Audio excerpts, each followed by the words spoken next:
စိတ်ကိုဆုံးမခြင်းသည်ချမ်းသာခြင်း၏အကြောင်းလို့တရားကောင်းစဉ်လေးပေးပြီးတော့ဟောနော်စိတ်ကိုဆုံးမခြင်းသည်ချမ်းသာခြင်း၏အကြောင်းတဲ့အဲ့တော့ဘုံဘုံတို့တွေစိတ်မချမ်းသာကြဘူးစိတ်ဆင်းရဲကြတယ်စိတ်တွေပူလောင်ကြတယ်ပင်ပန်းကြတယ်ဆိုတာကိုယ့်ရဲ့စိတ်ကိုနီးမှန်လမ်းမှမဆုံးမနိုင်ကြဘူးစိတ်တွေဘာကြောင့်ဆင်းရဲတာတော့စိတ်တွေဘာကြောင့်ပင်ပန်းတာတော့ကိုယ့်ရဲ့စိတ်ကနီးမှန်လမ်းမှမဆုံးမနိုင်တဲ့အခါမှာကြမ်းတမ်းမှုရိုင်းဆိုင်မှုတွေဖြစ်နေလို့ဒီစိတ်ကဆင်းရဲတော့စိတ်ရိုင်းနေစိတ်တွေကြမ်းနေဆိုတာဘာပြောတာတော့ဆွဲမဲ့မှုຢာကနဲ့တကွာဖြစ်တဲ့စိတ်မကျေနပ်မှုဒေါသနဲ့တကွာဖြစ်တဲ့စိတ်အမှန်တရားကိုမသိမှုမောဟနဲ့တကွာဖြစ်တဲ့စိတ်ဒီစိတ်တွေကိုဒါရိုင်းဆိုင်နေကြမ်းတမ်းနေလို့ပြောတယ်အလိုရမဲ့တွေတိတ်ကြီးလာရင်စိတ်ကရိုင်းနေပေါ့နော်မကျေနပ်မှုဒေါသတွေကြီးလာပြီဆိုရင်စိတ်ကရိုင်းနေမာနတွေမနာလိုမှုတွေဝန်တိုမှုတွေဒါတွေဖြစ်လာလို့ရှိရင်ဘုန်းတို့စိတ်ရိုင်းဆိုင်သွားတယ်ဆိုတာဒီချာချာစဉ်းစားကြည့်ရင်သိနိုင်စိတ်ကရိုင်းပြီဆိုလို့ရှိရင်မနှောကအတွေးတွေကလည်းရိုင်းလာဝစီကအပြောတွေကလည်းရိုင်းလာကာယကအပြုအမူတွေကလည်းရိုင်းလာဒါပေမဲ့ဘုန်းဘုန်းတို့တွေကကာယကမှုဝစီကမှုတွေရိုင်းလာမှ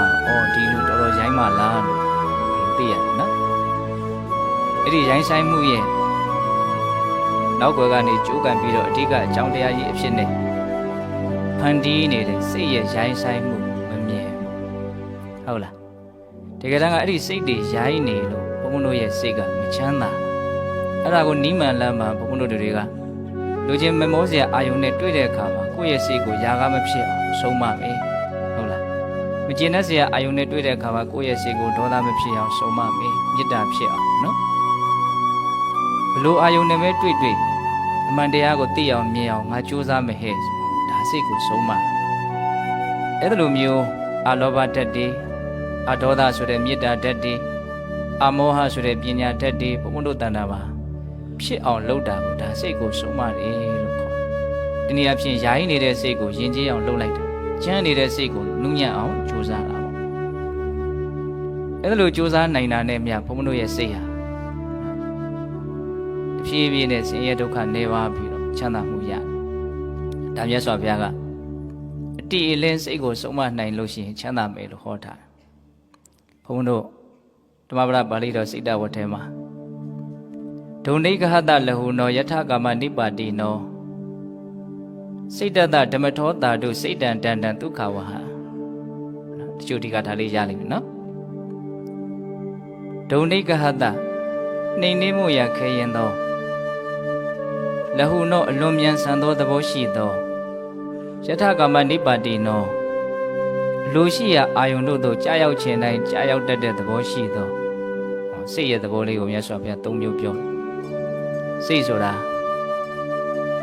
နှိမ်နှင်းဖို့ခက်တယ်ဆုံးမဖို့ခက်တယ်အလွန်လည်းမြန်ဆန်တဲ့သဘောရှိတယ်ရောက်ချင်တဲ့နေရာကိုစီးမရှိကံမရှိရောက်သွားတတ်တဲ့သဘောလည်းရှိနှိမ်နှင်းဖို့ခက်လွန်းလို့ဒီစိတ်ကိုမနှိမ်နှင်းဘဲနဲ့ပြစ်ထားမယ်ဆိုရင်တော့သူကကောင်းနိုင်ပေါ်ရမရှိခက်ခဲပေမလို့အဲ့ဒါကိုငါမဖြစ်ဖြစ်အောင်ဒီစိတ်ကိုဆုံးမမယ်ယဉ်ကျေးအောင်လုပ်မယ်ဆိုပြီးတော့ကိုယ့်ရဲ့စိတ်ကိုနိမန်လမ်းမှာဆုံးမနိုင်မယ်ဆိုလို့ရှိရင်တော့အဲ့ဒါအလွန်ကောင်းတယ်တဲ့စိတ်တတဓမ္မထောတာတုစိတ်ကိုဆုံးမခြင်းဟာကောင်းတယ်ဘာဖြစ်လို့တော့စိတ်တန်တန်တန်ဒုက္ခဝဟတန်တန်ဆုံးမသဖြင့်ယဉ်ကျေးသောစိတ်တန်စိတ်တည်ဒုက္ခဝဟချမ်းသာဒုက္ခကိုပေးနိုင်တယ်ဒါပဲเนาะအဓိကချက်ကဒီကထာလေးကိုအချမ်းမြင်လေးကိုယ်စိတ်ထဲမှာအတိပ္ပယ်ကိုပိုင်နိုင်ကြုံမိငုံမိနားလည်နိုင်ရစိတ်ဆိုတာနှိမ်နှင်းဖို့ခက်တယ်အလွန်မြန်ဆန်တဲ့သဘောရှိတယ်ရောက်ချင်းတဲ့နေရာကိုရောက်တတ်တဲ့သဘောရှိတယ်အဲ့ဒီလိုစိတ်ကိုဆုံးမနိုင်မယ်ဆိုရင်အလွန်ကောင်းတယ်ဘာကြောင့်လဲဆုံးမလို့ယဉ်ကျေးပြီဆိုရင်ဒီစိတ်ကချမ်းသာဒုက္ခကိုပေးနိုင်တယ်ဘုံဘုံတို့လိုလားတောင်းတတဲ့ချမ်းသာဒုက္ခကိုရကျင်တယ်ဆိုလို့ရှိရင်ကိုယ့်ရဲ့ကြမ်းတမ်းနေတဲ့စိတ်တွေကိုနူးညံ့သွားဖို့ရိုင်းဆိုင်နေတဲ့စိတ်တွေကိုယဉ်ကျေးသွားဖို့နိမန်လာမှာမလုပ်ကြမလို့ဆုံးမကြရမယ်ဒီကဒါလေးကိုဘာကြောင့်မြတ်စွာဘုရားဟောတယ်လဲလူတိုင်းကြားဖို့ရတယ်မြတ်စွာဘုရားလက်ထက်ကမ မာတိကမာတာဆိုဒီမှာကြီးသူနေတဲ့ရွာကိုယဟန်တော်6ကျိတ်တရားလာပြီးတော့အထုတ်ကြအဲ့ဒါဒီမှာကြီးကပစ္စည်းလေးပါအဝင်ယူပြီးတော့ယဟန်တော်တွေကိုလှူဒန်းပြီးတော့နေတာနောက်တော့ယဟန်တော်တွေပေးတဲ့တရားကိုသူကအထုတ်ပြီးတော့ယဟန်တော်တွေအရင်သူကတရားတို့တရားမြတ်ကိုရတယ်တရားတို့တရားမြတ်ကိုရတဲ့နေရာမှာသူကတကူ80ဘတ်နဲ့မှတွဲပြီးတော့ရတယ်။ဒါယဟန်နေရဲ့စိတ်ကိုသူကအိမ်ကနေပြီးတော့ကြည်ရင်းနဲ့အကုန်သိတယ်မြင်တယ်။အဲဒါကြောင့်ယဟန်နေရဲ့လိုအပ်ချက်ကိုဖြည့်ဆည်းပေးနိုင်တဲ့အတွက်ကြောင့်အဲ့ဒီယဟန်တော်တွေကဝါတွင်း3လအတွင်းမှာသူတို့လည်းပဲယဟန်နာဖြစ်ကြတယ်။ဒါသူတို့ယဟန်နာဖြစ်တာဒီဒကမာကြီးရဲ့ကြီးစုမကင်းဘူးနော်။နောက်တော့အဲ့ဒီယဟန်တော်တွေကနေတဆင့်ဒီဒကမာကြီးရဲ့ဂုံတရင်ကမြတ်စွာဘုရားနားတော်ထိရောက်တယ်။အော်အလွန်တော်တယ်ဒီဒကမာကြီးကယဟန်တော်တွေရဲ့လိုအပ်ချက်ကိုသူ့ရဲ့စိတ်နဲ့သိပြီးတော့ဖြည့်ဆည်းပေးနိုင်တယ်လို့ဒီသတင်းကအလွန်မှုေးတယ်ပေါ့အဲ့ဒါနဲ့အညတ္တရယဟန်လေးတစ်ပါးကငါလည်းအဲ့လိုဆိုလို့ရှိရင်အဲ့ဒီဒကမာကြီးရှိတဲ့နေရာကိုသွားပြီးတော့တရားဓမ္မများကြိုးစားရမယ်ဆိုရင်တော့မြင်မြန်ဆန်းဆန်းတရားထုတ်တရားများရမှာပဲဆိုပြီးတော့သူသွားတယ်ဟိုရောက်တဲ့အခါကျတော့သူ့ရဲ့စိတ်ကိုဒကမာကြီးကသိနေသူကဖြိုရည်လေးတောက်ချင်းနေဆိုရင်ဖြိုရည်ရောက်လာကျောင်းကလည်းညစ်ပတ်နေတာတန်ရှင်းမဲ့လူလေးရောက်ရင်ကောင်းမယ်ဆိုတန်ရှင်းသမားရောက်လာတယ်နောက်နေ့ဆုံးခံသွားဖို့ငါခရီးပန်းလာတယ်ဆွန်းလေးများလာပို့ရင်ကောင်းမယ်ဆိုဆွန်းလာပို့တဲ့သူရောက်လာအဲ့ဒါနဲ့ဒီဒကမာကြီးတော့သူများစိတ်သိတယ်ဆိုတာအဟုတ်ဖဲနဲ့တူတယ်ဆိုတော့ရောက်လာတဲ့အခါကျတော့သူကမေးကြည့်တဲ့အခါကျတော့ဒကမာကြီးကတဲ့တယ်တော့မပြောဘူးသူများစိတ်သိတဲ့လူတွေကဒီလိုပဲလုပ်ကြတာပဲဖေဟာကျုပ်ကသူများမေးတာမဟုတ်ဘူးဒကမာကြီးကိုမေးတာဒကမာကြီးသူများစိတ်သိသလားတော့မမစင်ဘယ်နဲ့ကြောင့်မမေးသိမမေးလိုက်တာတွေကိုမေးနေရတာတော့သူများစိတ်သိတဲ့လူတွေကဒီလိုပဲလုပ်ကြတာပဲဆိုတော့ဒါတွယ်ဝိုက်ပြီးတော့ဝန်ခံလိုက်တာပါနော်အဲ့ဒီလိုနှစ်ဖူးတွေဒူးတွေတွေ့သွားပြီသူ့စိတ်ကိုဒီဒကမာကြီးတိပြီးတိသွားတယ်ဆိုတာကိုလည်းတိလိုက်ရောဒီရန်လေးကမနေရတော့ဟုတ်လို့ပုထုဇဉ်ဆိုတာတင့်တော်တာကိုတွေးတာရှိသလိုမတင့်တော်တာကိုလည်းတွေးတာပဲလေတော့ငါလာတကယ်လို့မတင့်တော်တာတွေတွေးနေရင်ခိုးတို့ခိုးတယ်နဲ့တကွာနော်တခိုးလူမိတယ်လို့ငါတော့ကောင်းကောင်းရှက်ကွဲမှာပဲအဲ့ဒါနဲ့ဘလို့မှတားလို့မရဘူးမြတ်စွာဘုရားရှိရာအကြောင်းတော်ကိုပြန်ပြီးတော့ပြေးလာအဲ့ဒါမြတ်စွာဘုရားအကျိုးအကြောင်းမေးတဲ့အခါကျတော့ဒီလိုဒီကြောင့်ပဲဗျာသူ့စိတ်ကိုတိနေတဲ့လူရဲ့ရှေ့မှာသူမနေရဲဘူးဒါပေမဲ့အဲ့ဒီနေရာကိုပြန်သွားမှလည်းသူတရားတို့တရားမြတ်ရနိုင်မယ်ဆိုတာကိုမြတ်စွာဘုရားသိမြင်တဲ့အတွက်ကြောင့်အဲ့ဒီနေရာကိုပြန်သွားဖို့တိုက်တွန်းတယ်အဲ့လိုတိုက်တွန်းတဲ့အခါမှာမြတ်စွာဘုရားကဒီဂါထာလေးကိုအဲ့ဒီနေရာမှာနေရဲဖို့အတွက်နီလံပေးတဲ့အနေနဲ့ဟောလိုက်တယ်သောတဝါဂါထာလေးနော်ဒါဘုံကအကြောင်းအရာထုတ်ပတ်တိလေးကိုအနှစ်ချုပ်ပြီးတော့ပြောတာပါနော်ဒုံနေကဟတလဟုနောယထကာမနိပါတိနောစိတ်တတဓမ္မထောတာတို့စိတ်တန်တန်ဒုက္ခဝဟဒုံနေကဟတစိတ်ဆိုတာစုံမဖို့ပိုင်နိုင်ဖို့ကိုယ်အလိုတိုင်းဖြစ်စေဖို့အလွန်ခက်တယ်မနိုင်ဖို့မလွယ်ဘူးပေါ့နော်ဒီစိတ်ကလဟုနောအလွန်မှလည်းပဲမြန်ဆန်တဲ့သဘောရှိခုဒီနာတော့ကြဟိုနာခုဒီအကြောင်းရတော့ကြဟိုအကြောင်းရရောက်ချင်ရရောက်တွေ့ချင်တွေ့ယထကာမနိပါတိနောစီမရှိကမ်းမရှိဗျံပရာရောက်ချင်ရရောက်တွေးချင်ရတွေးပြီးတော့ဇူးမှလည်းမြင်နိုင်တာမဟုတ်တဲ့အခါကျတော့လွတ်လွတ်လပ်လပ်ကြီးထင်တိုင်းကျစားတတ်တဲ့ဒီစိတ်ကဟုတ်လားအဲ့ဒီလိုသဘောတဘာဝရှိတဲ့ဒီစိတ်ကိုဆုံးမနိုင်မယ်ဆိုရင်အဲ့ဒါအလွန်ကောင်းတယ်တဲ့စိတ်တတဓမ္မထောတာတုနော်စိတ်တတစိတ်ကိုဓမ္မထောယဉ်ကျေးအောင်ဆုံးမနိုင်ခြင်းဒီတာတုကောင်း၏ဘာဘူးလို့တော့စိတ်တန်တန်ဒုက္ခဝဟဆုံးမလို့ယဉ်ကျေးပြီဆိုရင်အဲ့ဒီစိတ်ကချမ်းသာဒုက္ခကိုပေးမယ်တဲ့တော့စောစောကဘုံဘုံတို့တရားနေတန်းလေးမှာနော်ဒီစိတ်မယဉ်ကျေးဘူးယဉ်ကျေးတယ်ဆိုတာဘာကိုပြောတာတော့ဆိုတာလေးပြောခဲ့တယ်နော်ဆွဲမဲ့မှုတွေနဲ့မကျေနပ်မှုတွေနဲ့မနာလိုမှုတွေနဲ့ဝန်တိုမှုတွေနဲ့ဒီလိုမျိုးစိတ်ရဲ့အညစ်အကြေးတွေနဲ့ရောထွေးပြီးတော့မဖြစ်နေပြီဆိုရင်ဒါဒီစိတ်ကိုရိုင်းဆိုင်နေကြမ်းထမ်းနေဒီလိုခေါ်ရတယ်အဲ့ဒီလိုအနေအထားမျိုးကဒီစိတ်ကိုပဲပင်ပန်းစေတယ်ဆင်းရဲစေပူလောင်စေတယ်ဟုတ်လားဒါလက်တွေ့ဘုံဘုံတို့နားလည်လို့ရမှာနော်မမောမှုတွေအားကြီးလာရင်ပူလောင်တာပဲပင်ပန်းတာပဲဆင်းရဲတာဟုတ်လားအဲ့ဒါကိုဘုံဘုံတို့အကောင့်ထဲဖော်မယ်ဆိုရင်ပို့ပြီးတော့ဒါပူလောင်လိမ့်မယ်ဆင်းရဲလိမ့်မယ်ပင်ပန်းလိမ့်မယ်အဲ့လိုပဲမကျေနပ်မှုဖြစ်လာရင်လည်းပဲဒါစိတ်ရဲ့ပူလောင်မှုဆင်းရဲမှုပင်ပန်းမှုပိုတောင်းထင်ရှားသေးတယ်ကာယကံမှုဝစီကံမှုပေါက်ကွဲတဲ့အဆင့်ရောက်သွားမယ်ဆိုရင်ပို့ပြီးတော့ဒါဘုံဘုံတို့ရဲ့ဘဝပင်ပန်းလိမ့်မယ်ဆင်းရဲလိမ့်မယ်နော်ဒါကြောင့်စိတ်ရိုင်းဆိုင်နေဆိုတာဘာလဲပြောခဲ့တယ်နော် လောဘဒေါသမောဟတွေဖြစ်ပြီးဆိုရင်ဒါစိတ်ရိုင်းဆိုင်တွေခေါ်ရအဲ့ဒီစိတ်ရိုင်းပြီးတော့မှသာလေအတွေးတွေအပြောတွေအလုပ်တွေကတစ်ဆင့်မဖြစ်တော့တယ်လို့ရိုင်းသွားတာအဲ့ဒါကိုဘုံဘုံတို့ကနီးမှန်လမ်းမှာဒီစိတ်ကိုလိမ်မအောင်ယဉ်ကျေးအောင်တနည်းအားဖြင့်လောဘဒေါသမောဟဖြစ်เสียအာယုန်နဲ့တွေ့လာတဲ့အခါမှာလောဘဒေါသမောဟမဖြစ်အောင်ဟဲ့ဆိုပြီးတော့သူ့ရဲ့နေရာမှာဆွန့်လွတ်နိုင်မှုတွေအဒေါသဆိုတဲ့မေတ္တာတရားတွေတဘာဝတရားရဲ့ပုံမှာမမှန်ကန်ကန်သိမြင်နားလည်မှုလို့ဆိုတဲ့အမောဟပညာတရားတွေဖြစ်အောင်လုပ်နိုင်မယ်ဆိုရင်ဒါစိတ်ကိုဆုံးမတယ်တနည်းအားဖြင့်ဒီစိတ်ကိုယဉ်ကျေးတယ်လို့ပြောရတယ်အဲ့ဒီလိုအနေထားမျိုးကိုဖြစ်အောင်လုပ်နိုင်မယ်ဆိုရင်ဒီစိတ်ဟာဘာလဲတော့ကိုလိုချင်တဲ့ချမ်းသာဒုက္ခကိုပေးမယ်လက်တွေ့လေးဘုံဘုံတို့ကြိုးပမ်းအထောက်ကြည့်တဲ့တယ်ပေါ့နော်ဒါကြောင့်စိတ်ဆင်းရဲပြီဆိုရင်ဒီတိုင်းနဲ့တည်းနားလည်ထားမှာကငါစိတ်တွေရိုင်းနေပြီဆိုတာနားလည်ရစိတ်မရိုင်းမင်းနဲ့စိတ်ကဆင်းရဲလို့မရဘူးနော်တဘုံတို့နားလည်ထားတဲ့ယဉ်ကျေးမှုဆိုတဲ့စကားလုံးရဲ့နယ်ပယ်ကျေပြတ်မှုကိုလည်းတွေးကြည့်တဲ့နဲ့နော်တာမန်ဘုံတို့နားလည်ထားတဲ့ယဉ်ကျေးမှုဆိုတာကထင်သာမြင်သာရှိတဲ့ကာယကံမှုဝစီကံမှုလောက်ကိုပဲမြင်ကြတာဟုတ်လာ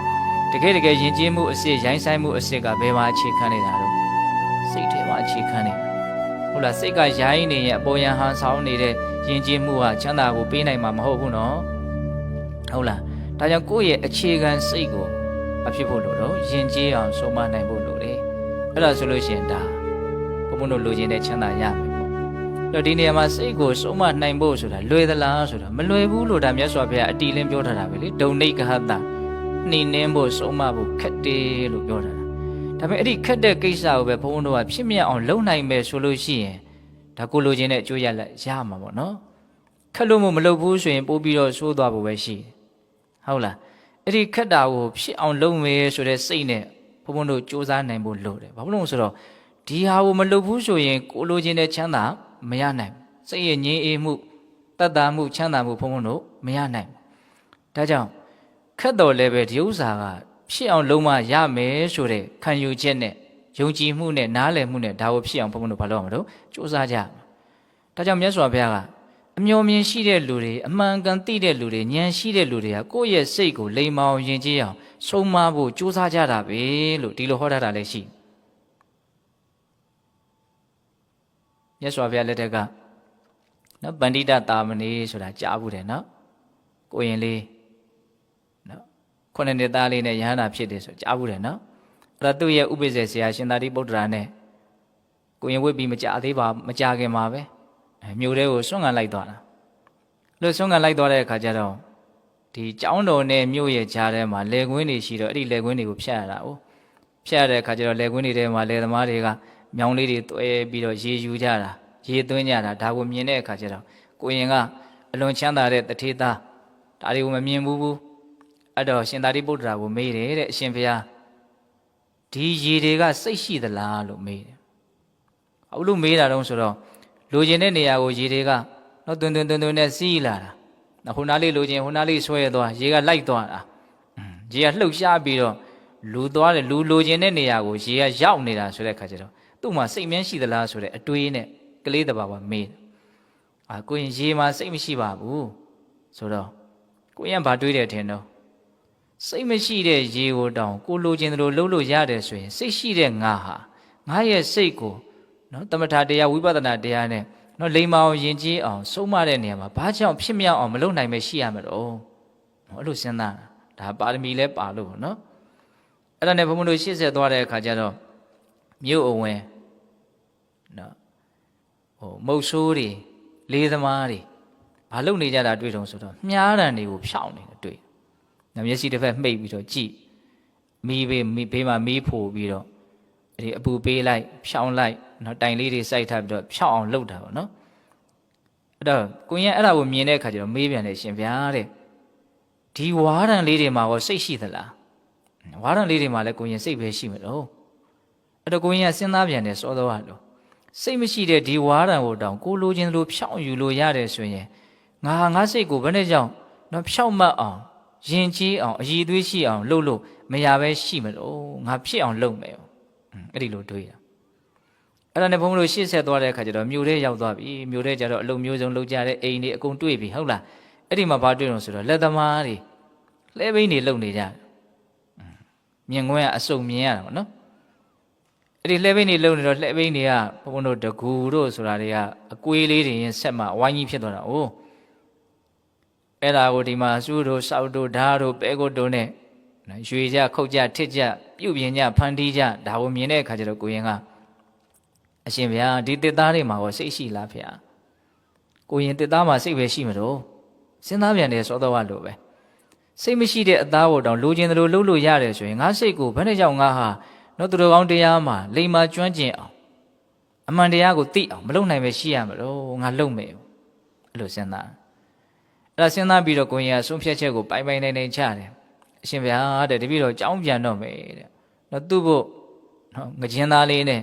နော်ဆွန့်ရအောင်လဲဆွန့်ခံခဲ့ပါအောင်လို့ဒီလိုမှာခဲ့တယ်ကိုရင်ကအဲ့ဒါရှင်သာရိပုတ္တရာလည်းခွင့်ပြုတယ်တူတူပြောကြပါစို့ကိုရင်ကအဲ့ဒီအမြင်တွေအခြေခံပြီးတော့သူ့စိတ်ကိုစောစောကပြောခဲ့တဲ့ရိုင်းဆိုင်စေတတ်တဲ့နော်ယာဂဒေါသမောဟမာနဣတမစီယစရှိတဲ့နော်ကိလေသာတရားတွေမဝင်အောင်တနည်းအားဖြင့်လိမ္မာအောင်ယဉ်ကျေးအောင်နီးမှန်လမ်းမှန်မြတ်စွာဘုရားပေးတဲ့နီးနဲ့ကြိုးစားအထုတ်ရဟန္တာဖြစ်တယ်အဲ့ဒီမှာတကယ်ကိုရင်ပန္တိတာကတကယ်ပညာရှိတဲ့ပုဂ္ဂိုလ်အဲ့ဒီကျမှတကယ်ဖြစ်သွားတယ်ပေါ့နော်အဲ့ဒီမှာမြတ်စွာဘုရားစောစောကဘုန်းတို့ပညာရှိတဲ့ပုဂ္ဂိုလ်ဟာကိုယ်စိတ်ကိုနော်ဆုံးမအောင်ဆုံးမနိုင်အောင်ကြိုးစားကြတယ်ဆိုတဲ့အဓိပ္ပာယ်ရှိတဲ့ဂါထာကိုမြတ်စွာဘုရားအဲ့ဒီမှာဟောတယ်ဥဒကေညိနယန္တိနိဋ္ဌိကဥတုကာရဓမယန္တိတေဇနံဒါရုံဓမယန္တိတစ္ဆကအတ္တနာဓမယန္တိပန္တိတာတဲ့ဒီကဒါလေးလည်းကောင်းဥဒကေညိနယန္တိနိဋ္ဌိကနိဋ္ဌိကလေသမားတို့သည်ဥဒကံရေကိုနယန္တိကိုလိုချင်တဲ့နေရာကိုရောက်အောင်ယူကြတယ်တဲ့ရေယူတယ်ဆိုတော့မြောင်းလေးတွေ့ပြီးတော့ယူရတာပေါ့နော်လေသမားတွေကရေကိုကိုလိုတဲ့နေရာကိုယူကြတယ်ဥတုကာရဓမယန္တိတေဇနံဥတုကာရလေသမားတို့သည်တေဇနံမြားတံကိုဓမယန္တိအပူပေးပြီးဖြောင်းကြတယ်မြားတံလေးကဖြောင်းနေမှကိုပြစ်ချင်တဲ့ပြစ်မှတ်ကိုတန်တန်မတ်မတ်မှန်နိုင်မှာ哦မြားတံကဝိတ်ဝိုက်နေတယ်ဆိုလို့ရှိရင်ကိုပြစ်ချင်တဲ့ပြစ်မှတ်ကိုမှန်အောင်ပြစ်ဖို့မဖြစ်နိုင်ဘူးအဲ့လိုပဲဘုန်းဘုန်းတို့စိတ်ကလေးကလည်းဖြောင်းနေမှသူသိတယ်ရှိတာကို तू ကမှန်မှန်ကန်ကန်သိနိုင်ပြစ်မှတ်ကိုမှန်သွားတယ်လို့မျိုးဖြောင်းနေတဲ့မြားတံဖြင့်ပြစ်မှတ်ကိုမှန်တယ်လို့မျိုးဖြောင်းတဲ့စိတ်နဲ့ဘုန်းဘုန်းတို့ဟာတဘာဝတရားတွေရဲ့အကြောင်းကိုမှန်မှန်ကန်ကန်သိနိုင်ဟုတ်လားနောက်ပါပြောတော့ဥဒကေညိနယန္တိနိဋ္ဌိကဥတုကာရဓမယန္တိတေဇနံဒါရုံဓမယန္တိတစ္ဆကဒါရုံဓမယန္တိတစ္ဆကတစ္ဆကလက်သမားဆရာတို့သည်ဒါရုံတစ်သားကိုဓမယန္တိကိုလိုချင်တဲ့ပုံသဏ္ဍာန်ဖြစ်အောင်ဖန်တီးကြတယ်ဟုတ်လားအစတော့တရားရင်တုံးကြီးပဲလေဒါပေမဲ့ပြုပြင်ဖန်တီးလိုက်ပြီဆိုလို့ရှိရင်ပရိဘောကအသုံးဆောင်လည်းဖြစ်နိုင်တယ်စောတော့ကပြောလို့ရင်တွေရဲ့အစိပ်ပိုင်းလည်းဖြစ်နိုင်တယ်နောက်ဆုံးနော်နတ်ရုပ်ထုလည်းဖြစ်နိုင်တယ်စင်တုတော်လည်းဖြစ်နိုင်တယ်ဒီတစ်သားအရင်တုံးကဟုတ်လားအဲ့လိုပဲဘုန်းတို့ရဲ့စိတ်ကိုဘုန်းတို့ကနီးမှလက်မှစနစ်တကျတော့ပြုပြင်ဖန်တီးနိုင်မယ်ဆိုလို့ရှိရင်မမျှော်မှန်းနိုင်တဲ့အကျိုးရလဒ်တွေရနိုင်တယ်ဒါလေးတွေကဒေသနာကိုချဲ့ထွင်ပြီးတော့တွေးဖို့ဘုန်းဘုန်းကပြောတာပါဟုတ်လားဒါမြတ်စွာဘုရားကကိုရင်တွေးခဲ့တဲ့အတွေးတွေကိုသိတော်မူမြင်တော်မူလို့ဒီဥမာလေးတွေကိုထည့်ပြီးတော့ပြောတာလေသမားတွေကရေကိုကိုလိုတဲ့နေရာရောက်အောင်ယူကြတယ်လေသမားဆိုတော့ရေကိုရောက်ကိုလိုချင်တဲ့နေရာရောက်အောင်ယူနိုင်တဲ့အစွမ်းရှိရမှာပေါ့နော်လေသမားဆိုရင်လည်းမြားတံကိုတော့ဖြောက်အောင်လုပ်နိုင်တဲ့အစွမ်းရှိရမယ်မြားတံမှာဖြောက်အောင်မလုပ်နိုင်တဲ့လေသမားဟာဘယ်လိုလုပ်ပြီးတော့မှသူပြစ်ချင်တဲ့ပြစ်မှတ်ကိုမှန်အောင်ပြစ်နိုင်တဲ့လေသမားဖြစ်မှာမဟုတ်ဘူးနော်အဲ့လိုပဲလက်သမားဆရာဆိုရင်လည်းသူဖြစ်ချင်တဲ့ပရိဘောဂပစ္စည်းဖြစ်အောင်လုပ်နိုင်တဲ့အစွမ်းရှိရမယ်နောက်ရှင်လက်သမားဆရာဟုတ်မှာဖြစ်မှာမဟုတ်ဘူးနော်ရေမှကိုလိုတဲ့နေရာမယူနိုင်ဘူးဆိုရင်လေသမားမဖြစ်နိုင်ဘူးမြားတံမှာမဖြောက်နိုင်ဘူးဆိုရင်လေသမားမဖြစ်နိုင်ဘူးကိုလိုချင်တဲ့ပုံသဏ္ဍာန်မှာဖြစ်အောင်မလုပ်နိုင်ဘူးဆိုရင်လက်သမားမဖြစ်နိုင်ဘူးအဲ့ဒါလိုပဲတဲ့နောက်ဆုံးကြတော့ဗာပြောလို့အတ္တနံဓမယန္တိပန္တိတာတဲ့ဒါကတော့နော်တရားဓမ္မတို့ရဲ့စိတ်ထဲမှာစွဲနေတဲ့မြတ်စွာဘုရားရဲ့အဆုံးအမပေါ့နော်အတ္တနံဓမယန္တိပန္တိတာပန္တိတာအမျှော်မြင်ရှိကြတဲ့အကြောင်းအကျိုးသိကြမြင်ကြတဲ့နော်ဘာလို့ရင်ဘာဖြစ်မယ်ဆိုတာကိုနားလေကြတဲ့ပညာရှိကြတဲ့ပုဂ္ဂိုလ်တွေနော်အဲ့လိုပုဂ္ဂိုလ်တွေကဘာလို့ကြတော့အတ္တနံမိမိကိုယ်ကိုတနည်းအားဖြင့်မိမိစိတ်ကိုဓမယန္တိစောစောကပြောသလိုယဉ်ကျေးအောင်မရိုင်းဆိုင်အောင်ဆုံးမကြတယ်တဲ့ရေကိုလိုတဲ့နေရာမှာမယူနိုင်ရင်လေသမားမဖြစ်နိုင်ဘူးမြားတံမှာမဖြောင်းနိုင်ဘူးဆိုရင်လေသမားမဖြစ်နိုင်ဘူးဟုတ်လားအဲ့လိုပဲကိုလိုချင်တဲ့ပုံစံမှာတက်သားကိုဖြစ်အောင်မလုပ်နိုင်ဘူးဆိုရင်ဒါလေသမားမဖြစ်နိုင်ဘူးနောက်ဆုံးစကားကြတော့ဘယ်လိုပြောမလို့ကိုယ်စိတ်ကိုမှမဆုံးမနိုင်ဘူးဆိုရင်ဒီလူဟာပညာရှိမ ဖြစ်နိုင်ဘူးဒီလိုမျိုးတွေးရမှာနော်ဒါကြောင့်ဒီဂါထာလေးတွေကိုဘုန်းဘုန်းတို့ကြည်ခြင်းအပြင်ကိုယ်စိတ်ကိုဆုံးမရတာခက်ခဲတယ်မလွယ်ကူဘူးဆိုတာကိုဘုန်းဘုန်းတို့နော်သိထားတော်လည်းပဲဒီခက်ခဲတဲ့ကိစ္စကိုနော်ဖြစ်မြောက်အောင်ဘုန်းဘုန်းတို့ကြိုးပမ်းအားထုတ်ဖို့မလိုဘူးလားလို့တယ်နော်အဲ့ဒါကိုဘုန်းဘုန်းတို့လုံမသာလင်ကိုလိုချင်တဲ့ချမ်းသာရမှာနော်ခက်တယ်ဆိုပြီးတော့မလုပ်ဘဲပြစ်ထားမယ်ဆိုလို့ရှိရင်စိတ်ကိုလွှတ်ထားမယ်ဆိုလို့ရှိရင်ကိုလိုချင်တဲ့ချမ်းသာကရမှာမဟုတ်ဘူးဒီကတည်းကလောကမှာခက်ဆုံးကလည်းဒီအလုပ်ပဲလို့ဘုန်းဘုန်းကတော့ထင်ပါတယ်ဟုတ်လားအဲ့ဒီခက်တဲ့အလုပ်ကိုမလုပ်ဘူးလွယ်တဲ့အတိုင်းပဲဘုန်းဘုန်းတို့ဖြစ်တယ်လို့ပဲနေမယ်ဆိုရင်တော့ဒါကချမ်းသာဖို့အကြောင်းမရှိဘူးကိုယ်စိတ်ကိုဘုန်းဘုန်းတို့လွတ်ထားဖို့ဆိုတာလွယ်ပါတယ်ဒီတိုင်းပဲထားလိုက်ရုံပဲလေအိဋ္ဌာယုံနဲ့တွေ့ရင်လောဘအနိဋ္ဌာယုံနဲ့တွေ့ရင်ဒေါသဒါကပုံမှန်သွားနေကြလမ်းကြောင်းပေါ့လွယ်လဲလွယ်ပါတယ်ဘာမှခက်ခက်ဘုန်းဘုန်းတို့ကြိုးပမ်းစရာမလိုဘူးအာယုံကောင်းနဲ့တွေ့ရင်ဘုန်းဘုန်းတို့ကြိုက်မယ်နော်အာယုံရိုးနဲ့တွေ့ရင်ဘုန်းဘုန်းတို့မိုက်မယ်ပေါ့နော်ဒီလိုသွားတာဒါလွယ်ပါတယ်ဒါပေမဲ့အဲ့ဒီလွယ်တဲ့လမ်းစဉ်ကဘုန်းဘုန်းတို့လိုချင်တဲ့ကောင်းကျိုးရလဒ်ကိုဖြစ်စေမှာမဟုတ်ဟုတ်လားဟာအိဋ္ဌာယုံနဲ့ပဲတွေ့နိဋ္ဌာယုံပဲတွေ့ငါစိတ်ကိုမရိုင်းစေရဘူးအမှန်သိမှုဉာဏ်ပညာကိုပဲဖြစ်ထွန်းစေရမယ်နမေတ္တာတရားကိုပဲဖြစ်ထွန်းစေရမယ်တိခံမှုခွင့်လွှတ်မှုကိုပဲဖြစ်ထွန်းစေရမယ်လို့အဲ့လိုကိုယ်စိတ်ကိုမကောင်းတဲ့ဘက်ကိုမရောက်စေဘဲနဲ့ကောင်းတဲ့ဘက်ကိုရောက်အောင်ဘုန်းဘုန်းတို့စိုးမရတဲ့အလုပ်ဆိုတာလွယ်မလားမလွယ်ဘူးစိတ်ဆိုတာနေရစီးတဲ့သဘောကိုစောတော့ရေလိုပဲသူကဟုတ်လားကိုလိုတဲ့နေရာရောက်အောင်လုပ်ဖို့ဆိုတာအားစိုက်ရတယ်ဒီတိုင်းပြစ်ထားမယ်ဆိုရင်တော့ရေကသူ့အတူနေရနော်အပေါက်ရှာပြီးတော့စီးသွားမှာပဲလေဟုတ်လားဒါကြောင့်ခက်တယ်ဆိုပြီးတော့ဘုန်းဘုန်းတို့မလုပ်ရင်လိုလားတောင့်တတဲ့ကောင်းကျိုးဟာပြည့်စုံမှာမဟုတ်ဘူးဟုတ်လားအဲ့ဒီခက်တဲ့ကိစ္စကိုပဲငါဖြစ်မြောက်အောင်လုပ်မယ်ဆိုလို့ရှိရင်ဘာလို့ကိုလိုချင်တဲ့ကောင်းကျိုးချမ်းသာကိုရမယ်ပေါ့ဒါကြောင့်မြတ်စွာဘုရားလေသမားတွေဟာရေကိုယူကြတယ်လေးသမားတွေဟာမြားကိုဖြောင်းကြတယ်လက်သမားတွေဟာတက်သားကိုလိုချင်တဲ့ပုံစံဖြစ်အောင်ဗန်ဒီလောက်ကန်ကြတယ်အဲ့ဒါလိုပဲအမျှော်မြင်ရှိတဲ့ဉာဏ်ရှိတဲ့အကြောင်းအကျိုးသိကြမြင်ကြတဲ့ပညာရှိတယ်လို့ဆိုတဲ့ပုံကိုယ်တွေဟာအရေးကြီးတဲ့အလုပ်လို့ဆိုတဲ့ကိုယ်စိတ်ကိုစုံမတဲ့အလုပ်ကိုကြိုးစားကြတယ်တဲ့ဟုတ်လားအဲ့လိုဆိုရင်ဘုံဘုံတို့ကိုယ်စိတ်ကိုဘယ်လိုစုံမမလို့ဒါကအရေးပါတဲ့မိဂုံးဖြစ်သွားပြီနော်ကိုယ်စိတ်ကိုဘုံဘုံတို့လိမ္မာအောင်ယဉ်ကျေးအောင်ဘယ်လိုဆုံးမမလို့ဒါကိုယ်စိတ်ကိုဘယ်လိုဆုံးမမလဲဆိုတဲ့မိဂုံးရဲ့အဖြေလိုရင်းတူရှင်လေးဘုံဘုံတို့တာနုတာမဏေကိုအကြောင်းပြုပြီးတော့ဟောထားတဲ့ဂါထာတော်မှာတွေ့ရတယ်ဒီကနေ့ညဘုံဘုံကအဲ့ဒီဂါထာလေး၃ပုဒ်ကိုခုနှစ်ပုဒ်ရှိပြီနော်ပြောတာဂါထာလေး၃ပုဒ်ကိုဆက်ပြီးတော့ဘုံဘုံကပြောနေတာဟုတ်လားအစီအစဉ်လေးချပြီးတော့ပြောနေအဲ့ဒီတာနုတာမဏေကိုအကြောင်းပြုပြီးတော့ဟောတဲ့ဂါထာလေးကိုရင်တာနုလူထွက်ခြင်းလို့အရင်ဘဝကဘီလူမတော်အရင်ဘဝအမေတော်ခဲ့တဲ့ဘီလူမကဒီကိုရင်ရှိနေတော့သူကသူ့ဘလူလောကနတ်လောကမှာသူကမျက်နှာပွင့်တော့ကိုရင်ကိုမထွက်စေခြင်းဘူးအရင်ဘဝသူ့သားကိုရင်ကအဲ့ဒါနဲ့ဒီဘီလူမကဝင်ပူးပြီးတော့နော်တကယ်လို့သာထွက်မယ်ဆိုလို့ရှိရင်ဘလို့မှငါလက်ကမလွတ်เสียအောင်ငါမဖြစ်ဖြစ်အောင်နှိပ်စက်မယ်ဆိုပြီးတော့ကိုရင်ကိုဝင်ပူးပြီးတော့ဟုတ်လားအဲ့ဒီအကြောင်းအရာမြတ်စွာဘုရားလက်ထက်ကဖြစ်ခဲ့တာရှိတယ်နောက်တော့ကိုရင်တာနုကလူမထွက်ပါဘူးနောက်တော့သူကတရားဟောကောင်းနေနောက်ဆုံးယန္တာဖြစ်အဲ့ဒီကိုရင်တာနုကိုအကြောင်းပြုတော့မြတ်စွာဘုရားဟောတဲ့ဂါထာအလွန်ထင်ရှားတယ်အလွန်လည်းကောင်းတယ်အဲ့ဒီဂါထာလေးကိုဘုန်းဘုန်းတို့အလွန်တရားမှအတိပ္ပယ်ပြည့်ဝတဲ့အတွက်ကြောင့်စိတ်ကိုဆုံးမဖို့အတွက်အတူဆုံးနီလန်းပေးထားတဲ့အတွက်ကြောင့်စိတ်ထဲမှာမှတ်မှတ်သားသားလေးဖြစ်အောင်နာစီခြင်းတော့နော်။ဘာပြောထားတော့ဆိုတော့ဣဒံပုရိစိတ်တမစာရိစာရိကံယေနိစကယထကာမယထာဒုက္ခ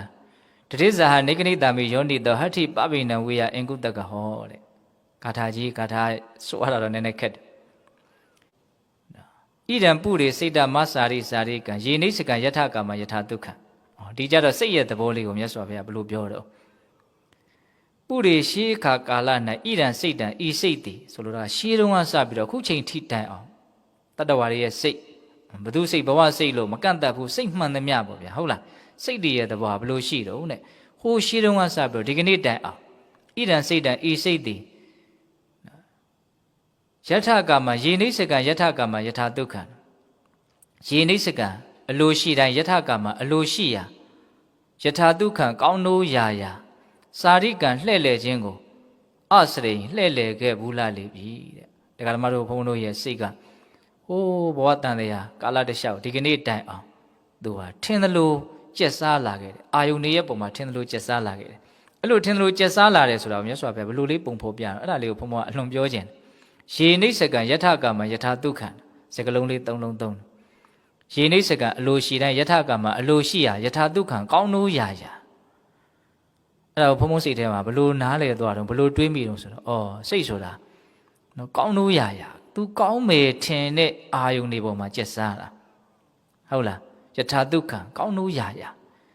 ာအဲ့ဒီသူကောင်းတယ်ထင်တဲ့အာယုံပေါ်မှာသူကောင်းတယ်ထင်တဲ့အာယုံမှာကျက်စားတဲ့ခါမှာလည်းပဲအဲ့ဒီကောင်းတယ်ဆိုတာတဲ့ကိုမှသူကဘာထပ်ပြီးတော့ရွေးချယ်လာတော့ဆိုတော့နော်ကောင်းတယ်ဆိုတာတဲ့ကမှသူကကြိုက်တာကိုထပ်ရွေးတယ်ဟုတ်လားနော်ကောင်းနိုင်တဲ့ဘုံဘုံတော့ကြိုက်တာမဟုတ်ဘူးလေဟုတ်လားစတော့ကောင်းမယ်ထင်တာကိုရွေးပြီးတော့ကျက်စားတယ်အဲ့ဒီကောင်းမယ်ထင်တာတွေကမှကိုစိတ်ကြိုက်ကိုကြိုက်တာထပ်ပြီးတော့ရွေးတယ်ပေါ့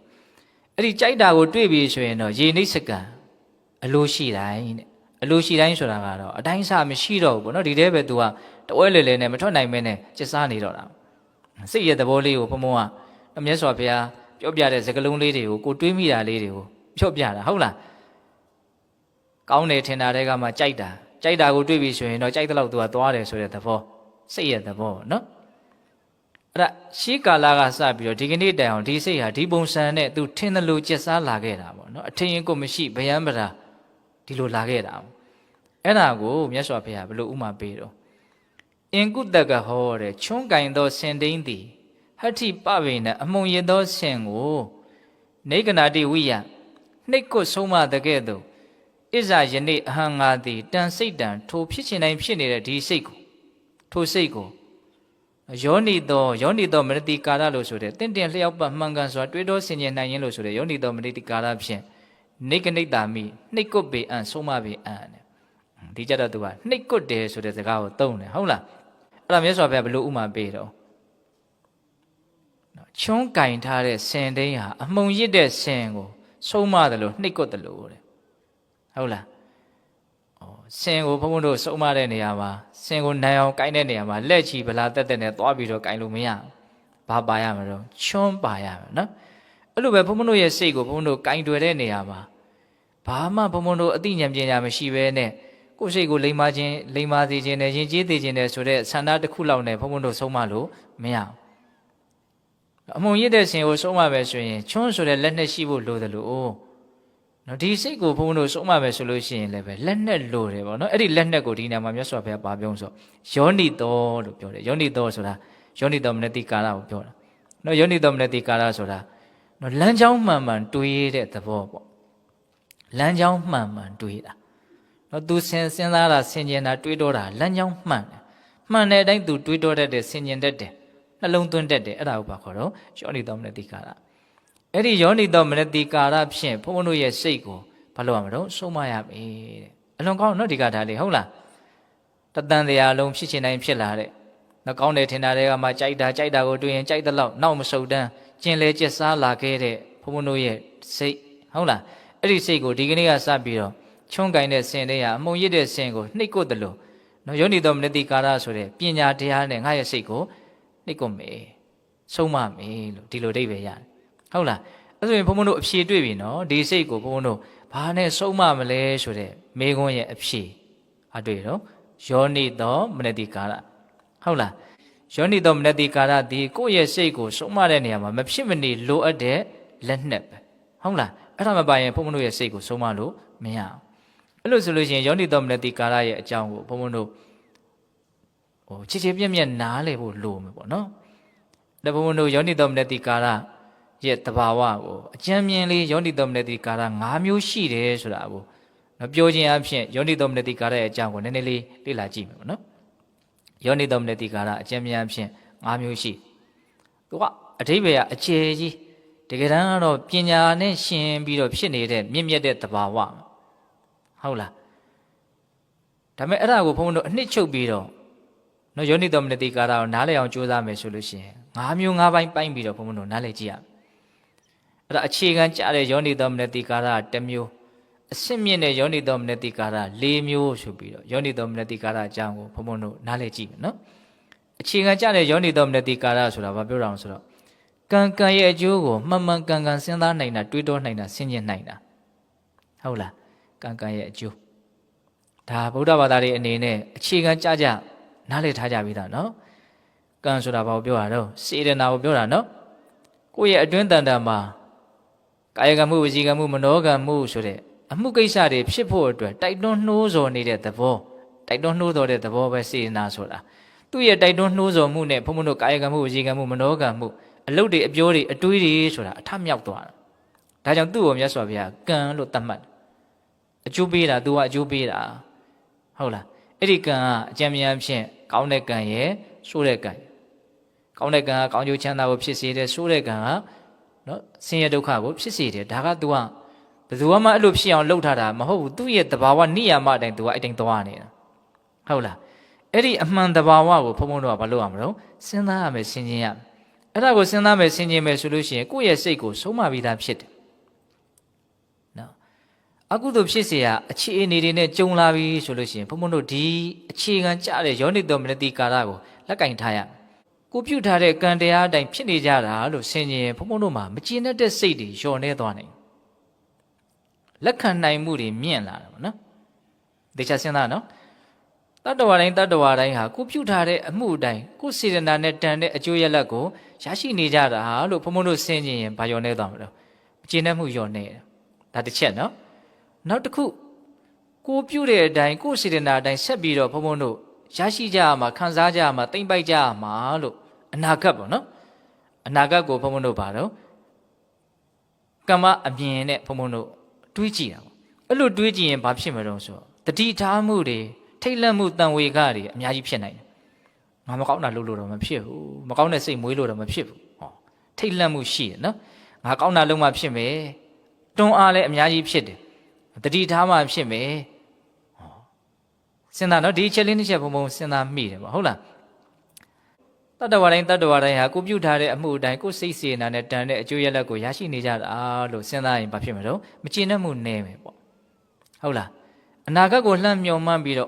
ကိုပြုတ်တဲ့အတိုင်းဖြစ်ကြမှာကိုစိတ်နဲ့တန်တဲ့အကျိုးရလဒ်ကိုရရှိကြမှာကိုစေတနာရဲ့အကျိုးရလဒ်ကိုကိုရိတ်သိမ်းကြရမှာဟော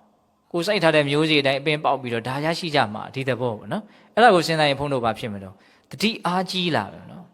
မကောင်းတာကိုကြောက်မယ်ကောင်းတာကိုဘုံဘုံတို့ပို့ပြီးတော့ရဲရင်လာမယ်ပေါ့ဒီသဘောလေးတွေဟုတ်လားဒါဟာပါလေကိုယ်စိတ်ကိုဆုံးမတဲ့နေရာမှာမဖြစ်မနေမရှိမဖြစ်လိုအပ်တဲ့အခြေခံကြတဲ့ယောနိတော်မနတိကာရပဲเนาะအရာရာကိုဘုံဘုံတို့ဒီအမြင်နဲ့ချင်းကပ်နိုင်ရင်အလွန်ကောင်းပဲဟုတ်လားနေ့စဉ်ကိုယ်စိတ်ထဲမှာမကောင်းတာဖြစ်ရဲမှာမဟုတ်ဘူးเนาะအဲ့လိုဆိုလို့ရှိရင်ဒီအမြင်လေးရှိနေမယ်ဆိုရင်ဟုတ်လားငါစိတ်ထဲမှာဖြစ်နေတဲ့ဒီစေတနာကလည်း तू အမြဲတမ်းလို့ဖြစ်နေတာလေကောင်းမကောင်းတာကိုယ်ရသွားတာဟုတ်လားအဲ့ဒါကိုကိုကကိုယ်စေနာနဲ့တန်တဲ့အကျိုးရလတ်ကိုရမှာကောင်းတဲ့စေနာကောင်းတာတွေဖန်တီးမှာမကောင်းတဲ့စေနာမကောင်းတာတွေဖန်တီးမှာလို့ဒီတတိကလေးရှိနေတယ်ဒီအတိလေးရှိနေတယ်ဆိုရင်ဘုန်းဘုန်းတို့ကစိတ်ယုံမှာကိုမွေရဲဖို့မလွယ်တော့သဘောပေါက်လားဘုန်းပြောတာဟုတ်လားဒါကြောင့်ကိုယ့်ရဲ့စိတ်ကိုစုံမတဲ့နေရာမှာဒီကံရဲ့အကျိုးကိုတနည်းအားဖြင့်စေတနာရဲ့စွန့်ရည်တတိစေတနာနဲ့နောက်ဖြစ်လာမဲ့ဝိပါကအကျိုးပေးတွေဒါတွေကိုဘုန်းဘုန်းတို့အကြောင်းအကျိုးဆက်ပြီးတော့နော်နားလည်တတ်မယ်ရှင်တွေးတတ်မယ်ဟုတ်လားအဲ့ဒီနားလည်မှုရှင်တွေးမှုကိုလည်းပဲဘုံဘုံတို့လေ့ကျင့်မယ်ဒီဥစ္စာကိုမပြတ်နှလုံးသွင်းမယ်ဆိုလို့ရှိရင်ဒါဘာလုပ်နေရရောက်တော့ကိုယ်စိတ်ကိုစုံမနေရရောက်တယ်နော်အချမ်းသာအကုသိုလ်တွေဟာအဲ့ဒီကံရဲ့အကျိုးကိုစဉ်းစားတာနဲ့ကိုပဲဘုံဘုံတို့ဖယ်ဖြစ်ပြနိုင်လိမ့်မယ်လို့ဘုံဘုံစိတ်ထဲမှာအဲ့ဒါလိုယုံကြည်တယ်ပေါ့ဟုတ်လားစဉ်းစားကြည့်ဒါလက်တွေ့လဲစဉ်းစားကြည့်လိုက်ငါစိတ်ကောင်းနှလုံးကောင်းမွေးဖို့လိုတယ်စိတ်ကောင်းနှလုံးကောင်းငါမမွေးရင်ငါပဲဆင်းရဲရမှာဒီသဘောလေးပေါ့နော်ဒါကြောင့်မလို့ကံရဲ့ကျိုးကိုစဉ်းစားဆင်ခြင်ခြင်းဆိုတာဘာလို့နံပါတ်1အခြေခံအကြဆုံးလမ်းကြောင်းမှန်တွေးတောဆင်ခြင်တာ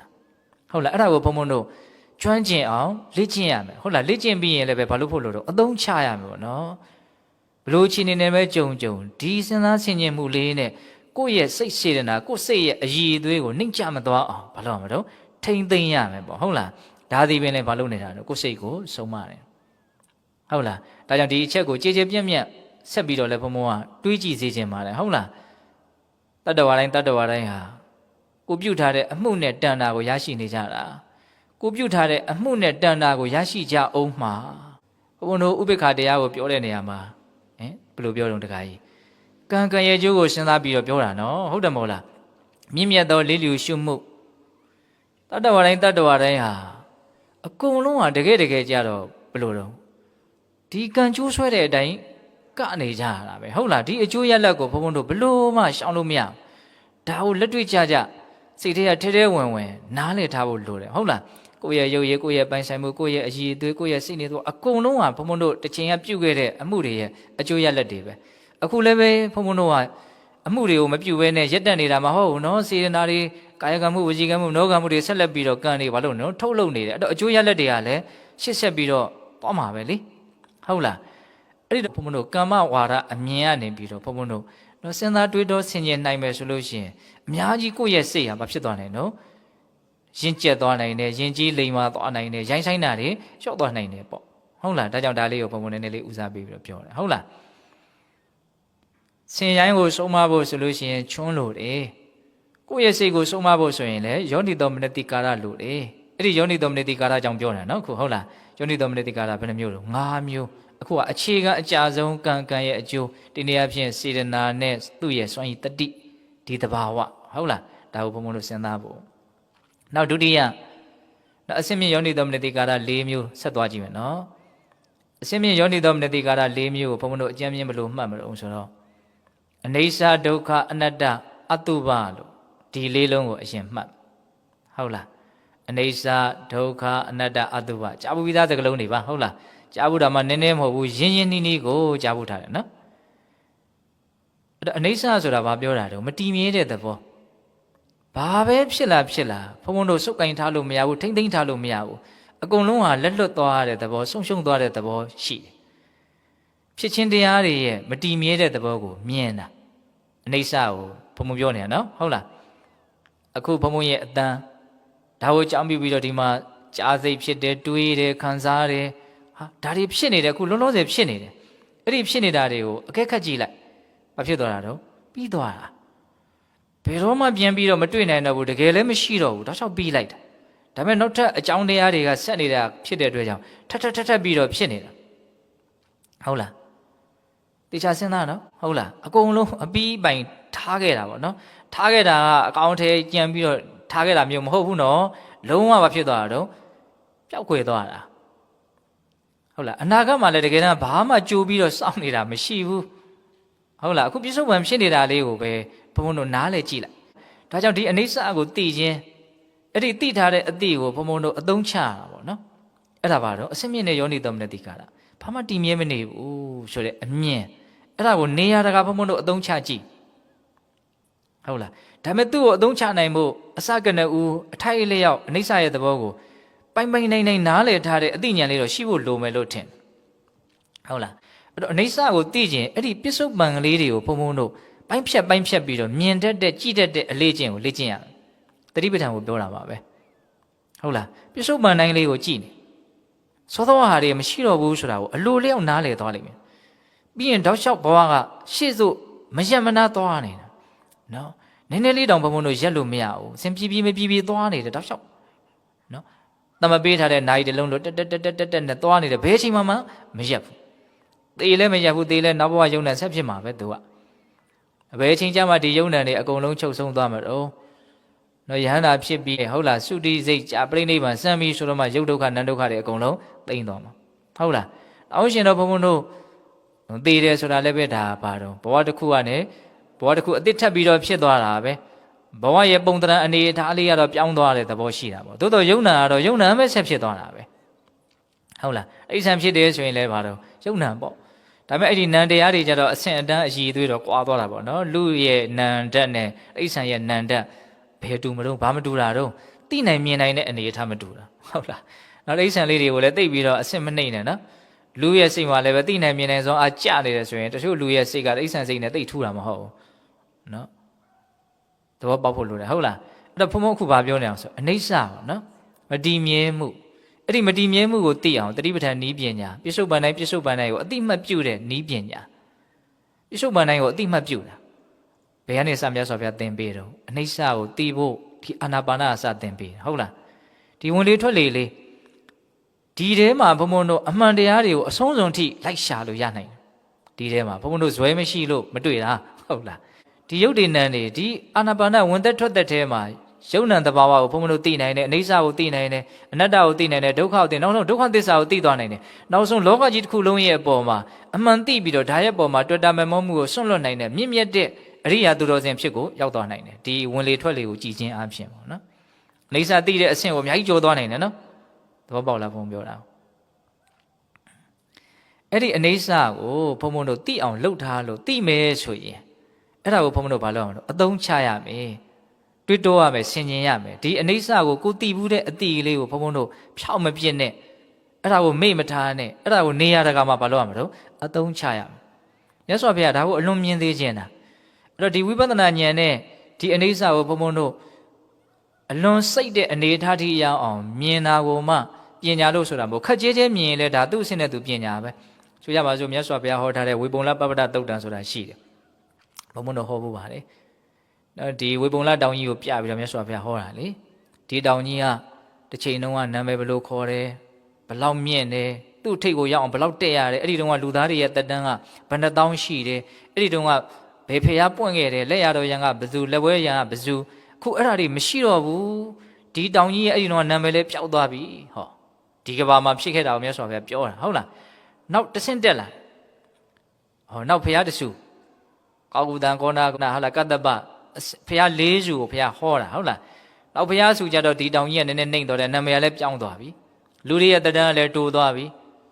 တောင်ကနှိမ့်သွားတဲ့အခါကျတော့တဲ့ရဆင်းရတဲ့အချိန်ကလည်းတိုးသွားပြီအဲ့တုန်းကပွင့်တဲ့ဖျားဟောအခုမရှိတော့ဘူးဒါအနိစ္စကိုမြင်ဖို့မြတ်စွာဘုရားပြောတာဟုတ်လားအဲ့ဒါနဲ့ဟောကောကုတံကောနာကုံပြီးတော့ဗါတော့ကတ္တပဟုတ်လားပြီးတော့ဂေါရမအဲ့ဒါမြတ်စွာဘုရားနောက်ဆုံးငါဘုရားလည်းပြိဋိနိဗ္ဗာန်ဆံသွားလိမ့်မယ်ဘယ်အရာမှဘုံဘုံတို့ရက်တည်နေတာမဟုတ်သူအချင်းပြေစိတ်တိုင်းကြမကြဘာကြီးပဲဖြစ်လို့နေဒီဟာအကုန်လုံးတူးကြီးစွာဘာဖြစ်နေတော့ပျောက်ကွယ်လိုက်နေတယ်ပေါ့အဲ့ဒီအမြင်ကိုဘုံဘုံတို့ဟာကိုယ်စိတ်ထဲမှာခိုင်မြဲအောင်တိဆောက်ထားရမယ်ဟုတ်လားပြီးရင်ဘာလို့ဖို့လဲမမေ့ရမှာအသုံးချရမယ်စဉ်းစားရမယ်ရှင်းကျင်ရမယ်အဲ့ဒါဘာလို့အရှင်းမြင်တဲ့ယောနိတော်မနဲ့သိကားတာပဲဒါဘုံဘုံတို့ရဲ့စိတ်တွေမကြမ်းထမ်းခြင်းဘူးမရိုင်းဆိုင်ခြင်းဘူးတနည်းအားဖြင့်မဆင်းရဲခြင်းဘူးဆိုရင်ဒီစိတ်ကိုယဉ်ကျေးအောင်ဆုံးမမယ်ဘယ်နည်းနဲ့ဆုံးမမလို့အနိစ္စမြင်တဲ့အမြင်ပေါ့နော်ဘာမှဒီမြင်နေတာမဟုတ်ဘူးဒီသဘောဟုတ်လားဒါပါတော့အရှင်းမြင်တဲ့ယောနိတော်မနဲ့သိကားတာအနိစ္စပြီးတော့ဘာလာမလို့ဒုက္ခဒီနေရာမှာဒုက္ခဆိုတာကိုဘုံဘုံတို့နည်းနည်းပြောရရှိတယ်သူကအနိစ္စကိုမြင်ပြီးတဲ့နောက်မှာဆက်လက်ပြီးတော့မြင်လာတဲ့ဒုက္ခမျိုးကိုဒီနေရာမှာဆိုလို့လားဒုက္ခကဘုံဘုံတွေးမိသလောက်အကျဉ်းမြင်၃ချက်လောက်နားလည်ရမယ်ဟုတ်လားဒုက္ခဝေဒနာအရာမှာပြောတဲ့ဒုက္ခရှိတယ်ဒုက္ခလက္ခဏာအရာမှာပြောတဲ့ဒုက္ခရှိတယ်ဒုက္ခသစ္စာအရာမှာပြောတဲ့ဒုက္ခရှိဟောသေချာနားထောင်နော်ဒုက္ခဝေဒနာဒုက္ခလက္ခဏာဒုက္ခသစ္စာအကျဉ်းမြင်ဒီလောက်တော့နားလည်ရမယ်နော်ဗုဒ္ဓဘာသာဝင်တွေဟုတ်လားအဲတော့ဒုက္ခဝေဒနာဒုက္ခလက္ခဏာဒုက္ခသစ္စာဒုက္ခဝေဒနာဆင်းရဲတယ်ကိုဆင်းရဲတော့ဒုက္ခဝေဒနာစိတ်ဆင်းရဲတော့ဒေါမနတဝေဒနာဒီလိုတော့ခွဲသွားသေးတယ်ပေါ့ဟုတ်လားအခုပြောမှာပါအောင်ဆိုတော့ဒုက္ခလက္ခဏာကိုပြောမှာဟုတ်လားဒုက္ခလက္ခဏာဆိုတာကြတော့သူကမမြဲမှုကိုမြင်တဲ့အတွက်ကြောင့်တဘာဝတရားတွေရဲ့ပုံမှာဒါဟာကောင်းမွန်တဲ့သဘောတွေမဟုတ်ဘူးလို့နားလည်သွားတဲ့သဘောဟုတ်လားဒါကြောင့်သူကဒုက္ခဝေဒနာလည်းဒုက္ခလက္ခဏာထဲမှာအကျုံးဝင်တယ်ဒုက္ခဝေဒနာလည်းဒုက္ခလက္ခဏာထဲမှာအကျုံးဝင်တယ်သဘောပေါက်လားမသိဘူးနော်ခံရခက်တဲ့ဒုက္ခဝေဒနာလည်းပဲဒုက္ခလက္ခဏာထဲမှာအကျုံးဝင်တယ်နော်ခံစားလို့ကောင်းတဲ့ဒုက္ခဝေဒနာလည်းဒုက္ခလက္ခဏာထဲမှာပဲအကျုံးဝင်တယ်ဘာဖြစ်လို့ဒုက္ခဝေဒနာလည်းပျက်စီးလို့ဒါကြောင့်မြတ်စွာဘုရားတန်ရုပ်ပါဠိတော်ထဲမှာဒုက္ခဝေဒနာကိုမြားဆူးသလိုရှုရမယ်တဲ့ဒုက္ခဝေဒနာကိုတော့ဒုက္ခလို့ရှုရမယ်ဒီလိုမြတ်စွာဘုရားဟောတယ်နော်ဒုက္ခဝေဒနာကိုဘာလို့ရှုရမလဲဒုက္ခလို့ရှုရမယ်ဆိုအဲ့ဒါဟာကိုပြောတာဒုက္ခဝေဒနာကြတော့ဘာတော့မြားဆူးသလိုတဲ့ gain တန်ချောင်းနဲ့ကိုယ်အသားကိုထိုးကြည့်နော်အလေးနဲ့ထိုးတာတောင်ဘလို့နေတော့နာနော်ခံရခက်တဲ့သဘောပေါ့ဟုတ်လားဒါကြောင့်ဘုန်းတို့ဒုက္ခလက္ခဏာကိုနားလည်ဖို့ဆိုလို့ရှိရင်ပထမဦးစွာအနိစ္စလက္ခဏာကိုစောစောပြောခဲ့တဲ့အနိစ္စကိုမြင်တဲ့ဉာဏ်ကိုရအောင်လုပ်ရမယ်အဲ့ဒါရပြီဆိုရင်တဖြည်းဖြည်းနဲ့ရိပ်မိလာတယ်ဩဘာကြီးဖြစ်နေလဲကောင်းတာတွေဖြစ်ဖြစ်ဆိုးတာပဲဖြစ်ဖြစ်ဒီယုတ်ဒီနန်းတွေကမတည်မြဲတဲ့အတွက်ကြောင့်ကိုပဲကောင်းမွန်တဲ့သဘောမဟုတ်ဘူးဒါပြောတာယံပနာနိစ္စံဒုက္ခံဝါတံဒုက္ခံဝါတိလို့မြတ်စွာဘုရားမေးတယ်လေအနတ္တလက္ခဏာသုံးပါမမြဲတဲ့တရားဆင်းရဲလားချမ်းသာလားလို့မေးတာအဲ့ဒါပဲလေမမြဲမှတော့ဘယ်လိုလုပ်ပြီးတော့မှချမ်းသာတဲ့တရားမဟုတ်ဘူးတော့ကောင်းမွန်တဲ့တရားမဟုတ်ဘူးလို့ပြောတာဟုတ်လားအဲ့ဒါလိုဒုက္ခကိုမြင်ပြီးဆိုလို့ရှိရင် ကောင်းတဲ့လောကဓာတ်နဲ့တွေ့ဆိုးတဲ့လောကဓာတ်ပဲတွေ့ပါတော့ဒုက္ခပဲဘယ်ဟာမှကောင်းမွန်နေတာမဟုတ်ဘူးကျင့်တတ်เสียဘယ်ဟာမှမဟုတ်ဘူးဘုန်းဘုန်းတို့ဒုက္ခဝေဒနာနဲ့တွေ့လို့ကောင်းတဲ့လောကဓာတ်နဲ့တွေ့လို့ကျင့်တတ်နေတယ်ဆိုတာသူ့ရဲ့ပျက်စီးသွားမှုကိုမမြင်လို့သာလေဘုန်းဘုန်းတို့ကကျင့်တတ်နေတာသဘောပေါက်ရဲ့လားသူ့ရဲ့ပျက်စီးလိုက်နေမှုကိုမြင်တယ်ဆိုလို့ရှိရင်ဒီဥစ္စာကျင့်တတ်เสียမဟုတ်ဘူးဒါဆင်းရဲတစ်မျိုးပဲလို့နားလည်လာဒါပါတော့ဒုက္ခလက္ခဏာနော်အဲ့ဒီဒုက္ခလက္ခဏာတွေအိဋ္ဌလက္ခဏာတွေကိုတော့ရင့်တန်အောင်မြင်လို့ဝိပဿနာဉာဏ်တွေမြင့်တော့နောက်ဆုံးအရိယာမဲ့ဉာဏ်ဖူဉာဏ်ရပြီဆိုတော့သိသွားတဲ့ဒုက္ခကပါတော့ဒုက္ခသစ္စာဆင်းရဲရလို့ဘာဖြစ်နေတာမှမဟုတ်ဘူးဆင်းရဲတက်ဖြစ်နေတာတော့တကယ်ကိုပဲပိုင်နိုင်ပိုင်းခြားပြီးတော့သိသွားတဲ့ဉာဏ်အဲ့ဒါတော့အရိယာဖြစ်မှာပဲဘုံဘုံတို့နားလည်နိုင်မဲ့သဘောပေါ့နော်ဒါကြောင့်ဒုက္ခနဲ့ပတ်သက်ပြီးတော့ဘယ်နှလုံးလောက်သိရအောင်သုံးလုံးသိရမယ်နော်ဒုက္ခဝေဒနာဒုက္ခလက္ခဏာဒုက္ခသစ္စာဟုတ်ရလားနောက်ဆုံးဒုက္ခသစ္စာကြတော့ဘာတော့ပိုင်းခြားပြီးတော့သိရမယ်အမှန်တရားလူပဲဖြစ်ဖြစ်နတ်ပဲဖြစ်ဖြစ်အိဋ္ဌံတွေပဲဖြစ်ဖြစ်ယုံနာမှန်သမျှဒုက္ခသစ္စာပဲသဘောပေါက်ရလားအဲ့လိုဆိုရင်အဲ့ဒီဒုက္ခကိုထိုက်လျောက်နားလည်ပြီးအနိစ္စကိုနားလည်မှနော်ဟုတ်လားနားလည်ပြီးဆိုလို့ရှိရင်ဒါကိုဘာလုပ်ရမလဲအသုံးချရမယ်အတွေ့အကြုံတိုင်းမှာအကုန်လုံးဒုက္ခတွေကြီးပဲလို့မြင်ရမယ်အဲ့ဒါစိတ်ကိုလိမ်မာအောင်ယဉ်ကျေးအောင်ဆုံးမတဲ့နေရာမှာသူလည်းလက်နဲ့တစ်မျိုးပဲနော်အနိစ္စကိုသိမြင်ခြင်းတည်လည်းပဲအစွမ်းထက်သောလက်နဲ့ဒုက္ခကိုသိမြင်ခြင်းတည်လည်းအစွမ်းထက်သောလက်နဲ့ဟောနောက်ပါလာမလို့အနတ္တဆိုတာနော်ငါမဟုတ်ဘူးငါဥစ္စာမဟုတ်ဘူးသူ့ဟာသူအကြောင်းအကျိုးဆက်ပြီးတော့ဖြစ်နေတဲ့တက်သဘာဝတရားအစုအဝေးလို့အမြင်ပေါက်လာတဲ့သဘောအနိစ္စနဲ့ဒုက္ခကိုသိပြီးတဲ့နောက်မှာအနတ္တကိုဘာဖြစ်လာတော့သဘောပေါက်လာအကုန်လုံးသဘာဝတရားတွေကိုဖန်တီးထားတာမဟုတ်ဘူးဘယ်သူဖန်တီးထားတာမှလည်းမဟုတ်နော်သူကပိုးပြီးတော့အသိဉာဏ်မြင့်မားလာတာပေါ့ဟုတ်လားသဘာဝတရားတက်သူ့အကြောင်းအကျိုးဆက်ပြီးတော့ဖြစ်ပေါ်နေတာဖြစ်เสียအကြောင်းရှိတာကိုမဖြစ်အောင်လည်းဘယ်သူမှမတားနိုင်ဘူးဖြစ်လာလို့ပြက်သွားရင်လည်းမပြက်အောင်ဘယ်သူမှဆွဲထားလို့လည်းမရဘူးသူဘယ်သူမှလည်းဂယုမဆိုင်ဖဲနဲ့ဂယုဆိုင်เสียဘယ်သူမှလည်းတကယ်တမ်းတော့မရှိပါဘူးသဘာဝတရားသူ့လမ်းကြောင်းသူသွားနေတာအဲ့ဒါကိုဘာခေါ်တော့အနတ္တပေါ့နော်အဲ့ဒါမြတ်စွာဘုရားအနတ္တကိုသိဖို့ကြတော့ဘယ်လိုလေးကပ်ပြောတော့မျက်စိဟာငါမဟုတ်ဘူးအစင်းဟာလည်းငါမဟုတ်ဘူးသူဖြစ်နေတဲ့သဘောလေးနော်ဒီဟာကြီးကိုဘုံဘုံတို့ဒီဘဝကြီးဒီပုံစံကြီးဖြစ်အောင်ကိုဖန်တီးတာလည်းမဟုတ်ဘယ်သူလားဖန်တီးထားတာမှမဟုတ်သူအကြောင်းတရားရှိလို့ဆက်ဖြစ်နေတဲ့သဘောပဲတရားကဟုတ်လားဒါကစောစောပြောတဲ့အနိစ္စတွေကိုနားလည်မှဒီအနတ္တကဘာလို့နိုင်တော့နားလည်နိုင်မှာနော်ဟုတ်လားယံပနာနိစ္စံဒုက္ခဝါတံဒုက္ခဝါတိဒုက္ခပန္တိယံပနာနိစ္စံဒုက္ခဝိပရိနာမဓမ္မကံလနုတံတမနုပတိတုံဧတံမမဧသောဟမသမိဧသောမေအတ္တတိနောဟိတံဗန္တိရတယ်မဟုတ်လားမမြဲတဲ့တရားဆင်းရဲလားချမ်းသာလားဆင်းရဲပါဗျာမမြဲဘူးဆင်းရဲတယ်ဖောက်လဲဖောက်ပြန်ဖြစ်နေတယ်ဆိုရင်အဲ့ဒီတရားတွေကိုငါဥစ္စာလို့ငါအတ္တလို့စွဲယူမှားယွင်းရမှတ်ထင်ခြင်းကတင့်မမလားလို့မြတ်စွာဘုရားမေးတာလေကြားဘူးတယ်နော်အဲ့တော့အနတ္တကိုသိဖို့ဆိုလို့ရှိရင်ဘုံဘုံတို့ရှေ့ကအနိစ္စနဲ့ဒုက္ခကိုဘာလို့ဖို့လို့တော့ကျွမ်းကျင်သိဖို့လိုမယ်ပေါ့ဟုတ်လားအဲ့လိုသိပြီဆိုလို့ရှိရင်လည်းပဲဒီအနတ္တအမြင်ကိုဘုံဘုံတို့ဘာလို့ရမလို့အတွေ့အကြုံတိုင်းမှာအသုံးချရမယ်အဲ့ဒါဆိုရင်အစစ်မြင့်တဲ့ယောနိတော်မနတိကာလဖြစ်တယ်ကိုယ်စိတ်ကိုဆုံးမတဲ့နေမှာသူဒီလက်နှက်ပေါ့နေစာဒုက္ခအနတ္တနောက်ဆုံးပါလာမလို့အတုပသူကတော့ပိုးပြီးတော့လွယ်ပါတယ်စောတော့ကနေစာဒုက္ခအနတ္တကိုမြင်ဖို့ကြတော့ပြစ္ဆုတ်ပံယုံနာတိုင်းကိုတတိပဋ္ဌာန်ဤပညာကိုအသုံးပြုပြီးတော့ပြစ္ဆုတ်ပံတိုင်းကိုဘုန်းတို့နော်တိနေတဲ့အလေးကျင့်ကိုလေ့ကျင့်မှများမှနေစာဒုက္ခအနတ္တကိုသဘောပေါက်နိုင်ဟုတ်လားဒီအတုပဆိုတာကြတော့သူ့ထက်ပိုပြီးတော့ဘုန်းတို့လွယ်ကူနားလည်လို့ရတယ်လွယ်တယ်လို့ဆိုတော့လည်းပဲမကြိုးစားရင်လုံမကြည့်ရင်သူလည်းပဲမသိနိုင်ပါဘူးမြတ်စွာဘုရားဘယ်လိုဟောတော့ဒီအတုပသဘောကိုနော်အတုပဆိုတာမတင့်တယ်တဲ့သဘောဟုတ်လားမတင့်တယ်ဘူးဆိုတာလူတိုင်းလည်းလက်ခံတယ်စိတ်ကလည်းတကယ်လည်းသိတယ်သို့တော်ဒီဥစ္စာကိုဘုံဘုံတို့ကပိုင်နိုင်သိအောင်လေ့ကျင့်မထားတဲ့အခါကျတော့မှားယွင်းမှုကပဲပြန်ပြီးတော့ဖုံးလွှမ်းသွားတယ်အဋ္ဌိနာဟာရုတံယုတ်တော်ဒဇမန္တဝလိပနောသဝိယကာယောပရိစ္ဆန္တောယထာဘုဒ္ဓနာတိတတိတကယ်တမ်းကယောက်ျားဖြစ်ဖြစ်မိန်းမဖြစ်ဖြစ်လူကြီးဖြစ်ဖြစ်လူငယ်ဖြစ်ဖြစ်လှသူဖြစ်ဖြစ်အိုသူဖြစ်ဖြစ်ဘယ်သူပဲဖြစ်ဖြစ်ဒီခန္ဓာကိုယ်ကြီးကဘလို့တိဆောက်ထားတာတော့အယိုးကိုအမာခံနေရာမှာထားပြီးတော့တိဆောက်ထားတာအယိုးကပင်ကိုအထည်တက်ကြီးပဲဒါကြီးပဲကျန်တာတွေကသူ့ကိုအကုန်မှီနေကြရတာဟုတ်လားအယိုးကိုမှီရနော်သေချာကြည့်လိုက်ဟုတ်လားအဋ္ဌိနာဟာရုတံယုတ်တော်အဲ့ဒီအယိုးကိုအကျော်တွေနဲ့ဖွက်ရှက်ထားတယ်ဒဇမန္တဝလိပနောဟုတ်လားအသားတွေအသွေးတွေနဲ့ဘာလုပ်ထားလဲလိမ့်ကြံထားတယ်သဝိယကာယောပရိစ္ဆန္တောအဲ့ဒါကိုမှအပေါ်ကအရေတူအရေပါနဲ့အုပ်ထားတယ် အဲ့ဒါလိုလဲအုပ်လိုက်ရောယထာဘုဒ္ဓနတ္တိတတိမှန်မှန်ကန်ကန်မမြင်ရတော့မသိတော့ထဲထဲဘာတွေရှိတယ်ဘလို့တိဆောက်ထားတယ်ဆိုတော့ဘုံဘုံတို့အမြင်တော့ဘူးအပေါ်ယံဖုံးလွှမ်းထားတာတွေတင်ဘုံဘုံတို့ရဲ့ညံကဘာဖြစ်သွားတော့ရက်သွားတာညံမဟုတ်ပါဘူးလေဘုံတို့ရဲ့စိတ်ကအဲ့ဒီနာတင်ရက်နေတာဟုတ်လားအဲ့ဒီမှာဘုံတို့မတင့်တယ်မှုဆိုတဲ့အမှန်တရားကိုမမြင်တော့မြင်အောင်လုပ်ဖို့မခက်ခဲဘူးဆိုတော့လည်းပဲမြင်အောင်မလုပ်တဲ့အခါကျတော့မမြင်ဘူးလွယ်လည်းပဲလုပ်ကြည့်မှလွယ်မှာ哦ဟုတ်လားဒါကြောင့်အဲ့ဒီကိစ္စကိုလည်းပဲဘုံတို့ပေါ့တော့သဘောမထားသင့်ဘူးလို့ထင်တယ်။ဘာလို့ဒီအဲ့ဒီမဟာဝိဇ္ဇသုတ်တံမှာမြတ်စွာဘုရားကဒီအတုပကိုနားလည်အောင်ကြိုးစားရင်လေအရိယာမဉ္ဇဉ်ဖူဉ္ဇဉ်ကိုရနိုင်တယ်လို့အတိလင်းဟောထားတယ်။ဟုတ်လား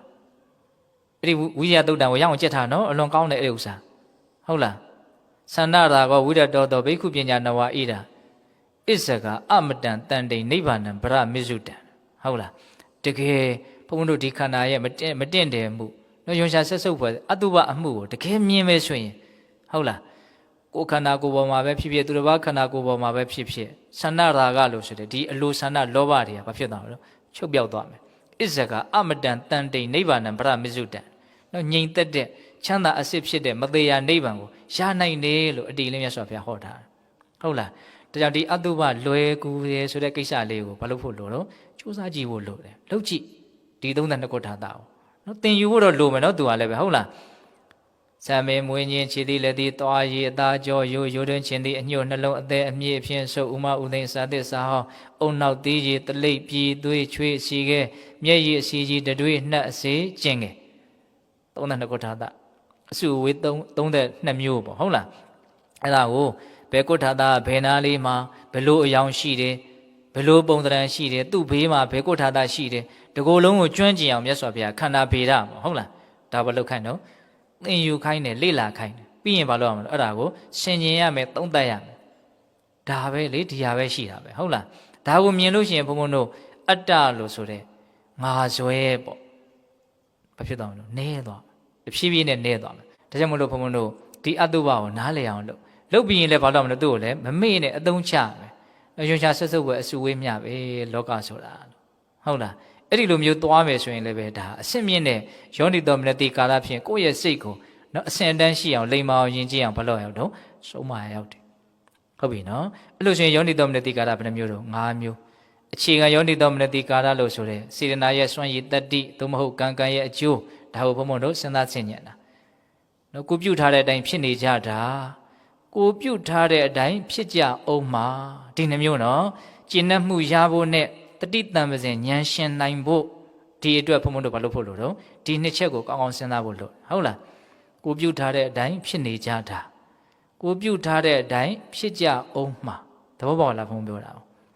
ဒါဘာလို့တဲ့ဘာလို့တာတော့စိတ်ကိုစုံမဖို့ကိုယ့်ရဲ့လက်နက်ကိုထက်မြက်အောင်ပြင်ဆင်နေရရောက်တယ်ဟုတ်လားဒီဟာနဲ့ဘုံဘုံတို့ဘာလို့ရမှာတော့အသုံးချရမယ်ဒါအခြေခံကြတဲ့ယောနိတော်မနတိကာလအစင်းမြင့်တဲ့ယောနိတော်မနတိကာလဘယ်နှမျိုးတော့၄မျိုးအနေဆဒုက္ခအနတ္တအတုပဒါကိုသိမြင်နားလည်အောင်လုပ်ပြီးတော့အသုံးချခြင်းအပြင်ဘုန်းဘုန်းတို့ရဲ့စိတ်ကိုလိမ္မာယဉ်ကျေးအောင်ဘယ်လိုမလို့ဆုံးမရမယ်ဒါကိုမြတ်စွာဘုရားဟောတာနော်တာနုတာမဏိကိုဟောတာဟိုးရှေးတုန်းကစဒီကနေ့တိုင်အောင်ဘယ်လောက်ကြပြီမှမသိဘူးရှေးကဟုတ်လားဇီစိတ်ဟာဘယ်လိုလာခဲ့တော့ကောင်းတယ်ထင်တာတွေကမှကြိုက်တာကိုတွေ့ရင်ကြိုက်တဲ့လောက်ကြက်စားနေတာဒီလိုထင်တယ်လို့လာခဲ့တဲ့စိတ်ကိုဒီကနေ့ကစပြီးတော့နော်အမုံရစ်တဲ့ဆင်ကိုဆင်သိန်းဟာချွန့်ကင်ပြီးတော့ဆုံးမတယ်လို့မျိုးငါဒီကနေ့ကစပြီးငါရဲ့စိတ်ကိုယောနိတော်မနတိကာရဆိုတဲ့ပညာချွန်းနဲ့ဘာလို့မလို့ဆုံးမပြီးအန်းလို့ဒါမြတ်စွာဘုရားဟောတာနော်အဲ့ဒါဘုံဘုံဒီကနေ့ပြောရတာလေးတွေနော်တဏှာကြီးရှိသွားပြီနော်အကုန်နှစ်ချုပ်ကြည့်မယ်ဟုတ်လားစိတ်ကိုဆုံးမခြင်းဒီချမ်းသာခြင်းဤအကြောင်းလို့တရားကောင်းတဲ့လေးပေးထားနော်ဟုတ်လားတရားကောင်းတဲ့လေးကြားလိုက်တာနဲ့ကိုပဲဘုံဘုံတို့တတိယတရားရှိအောင်ဘုံဘုံတော့အဲ့လိုလေးပေးကြည့်တာဟုတ်လားစိတ်ကိုဆုံးမခြင်းဒီချမ်းသာခြင်းအကြောင်းစိတ်ကိုမဆုံးမဘူးဆိုလို့ရှိရင်တော့ဆင်းရဲခြင်းအကြောင်းပေါ့ဆန့်ကျင်ဘက်ကဟုတ်လားစိတ်ကိုလွတ်ထားမယ်ဆိုရင်တော့ကိုယ့်ကိုဆင်းရဲအောင်လုပ်နေတာပေါ့နော်အဲ့ဒါကိုဘုန်းတော်ဘယ်ကနေစပြောတော့နော်စိတ်